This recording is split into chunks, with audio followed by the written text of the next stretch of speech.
కర్ణాటక అధికార కాంగ్రెస్ లో రాజకీయం రోజురోజుకి రసవత్తరంగా మారుతోంది. సీఎం మార్పుపై ఊహాగానాలు అంతకంతకు ఊపందుకుంటున్నాయి. ఈ తరుణంలో నేతల మధ్య మాటలు, సోషల్ మీడియా పోస్టులు ఆసక్తికరంగా మారుతున్నాయి. తాజాగా ముఖ్యమంత్రి సిద్ధరామయ్య, ఉప ముఖ్యమంత్రి డీకే శివకుమార్ సామాజిక మాధ్యమాల వేదికగా చేసిన పోస్టులు మరింత చర్చకు దారితీస్తున్నాయి.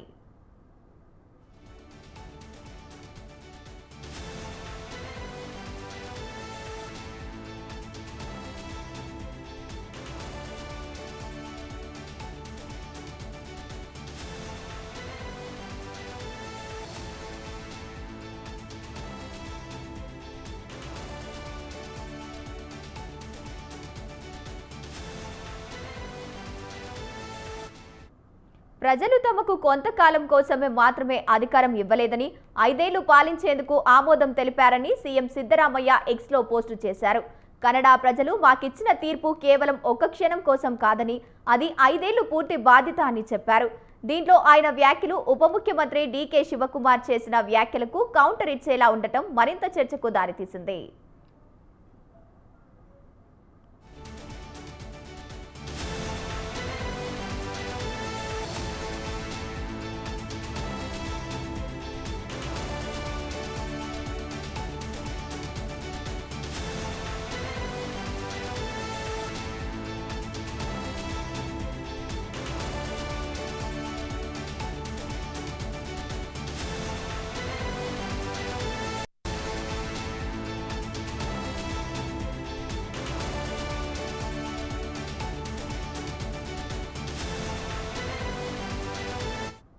మాట నిలబెట్టుకోవడం కంటే గొప్ప విషయం ప్రపంచంలో మరొకటి లేదు అనే అర్థం వచ్చేలా డీకే శివకుమార్ గురువారం ఉదయం ఎక్స్లో ఓ పోస్టు చేశారు. దానికి word power is world power అంటూ ఓ పోస్టర్ను జత చేశారు. న్యాయమూర్తి, అధ్యక్షుడు ఇలా ఎవరైనా సరే మాట మీద నిలబడాల్సిందే అని దాంట్లో ఉండటం గమనార్హం.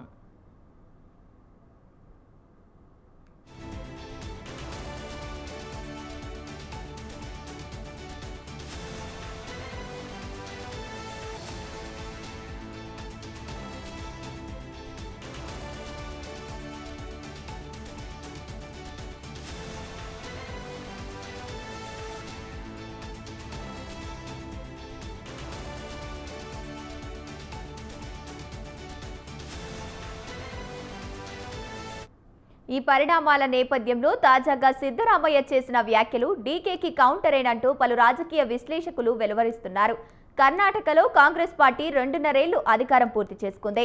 అయితే అధికారం చేపట్టే సమయంలో 2.5 ఏళ్లు తర్వాత సీఎం మార్పునకు సిద్ధరామయ్య, డీకే మధ్య ఒప్పందం కుదిరిందనే ప్రచారం జోరుగా సాగుతోంది. ఈ నేపథ్యంలోనే ఇచ్చిన మాట నిలబెట్టుకోవాలనే ఉద్దేశంతో డీకే ఆ వ్యాఖ్యలు చేసినట్టు రాజకీయ నిపుణులు విశ్లేషిస్తున్నారు.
మరోవైపు కర్ణాటకలో ముఖ్యమంత్రి మార్పుపై ఊహాగానాలు వెల్లువెత్తుతున్న వేళ సీఎం సిద్ధరామయ్య కుమారుడు యాంతీంద్ర సిద్ధరామయ్య కీలక వ్యాఖ్యలు చేశారు. సీఎం తన 5 ఏళ్ల పదవి కాలాన్ని పూర్తి చేసుకుంటారని ధీమా వ్యక్తం చేశారు. తన తండ్రిపై ఎలాంటి ఆరోపణలు లేవని, ఆయన ఎటువంటి కుంభకోణాల్లో భాగం కాలేదని పేర్కొన్నారు. సిద్ధరామయ్య సుపరిపాలన అందిస్తున్నారని, ఎమ్మెల్యే మద్దతు కూడా ఆయనకే ఉందని తెలిపారు. అయితే సీఎం మార్పు డిమాండ్పై పార్టీ అధిష్టానం తీసుకునే నిర్ణయానికే కట్టుబడి ఉంటామని స్పష్టం చేశారు.